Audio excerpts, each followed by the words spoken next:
ვაუ, მეგობრებო, დიდი ხანია მანქანები აღარ გქონია, ვირჩევთ მანქანებს წავიდა. მეათეზე. კარგია, ეს კი ბატონო. ეს ნამდვილად მომეწონა მეორეს და პირველზე რა დავაყენოთ ახლა. აუ, ეს კარგია, ვარდისფერი ახლა რა გინდათ. ეს იყოს პირველი.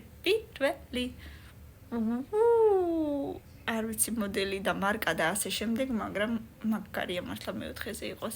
აუ, დღეს რა მანქანებია მოგვდის მეხუთეზე.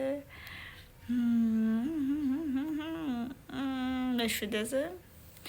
Oh my god. მე 6-ზე. მერვე და მე-9 დაგვრჩა, მაგრამ ისეთი კარგები ამოდის, რომ აღარც მინდა უკვე რომ ავირჩიო, იმიტომ რომ დაბალი ადგილები გადამრჩა და არ იმსახურებს ეს მანქანა დაბალ ადგილს, მაგრამ რა უკნა სხვა გზა არა გვაქვს. Oh my god, რა კარგია. ძალიან მაგარია, ძალიან მაგარი ფილტრი იყო, ძალიან მინდა რომ 500 ლაიქი მალე ავიღოთ, რომ შემდეგი ნაწილით გავაკეთოთ. აბა შენ იცი 500 ლაიქი კომენტარებში, ბევრი ლაიქები და კომენტარები და გამიზიარე. აბა დროებით, კარგად.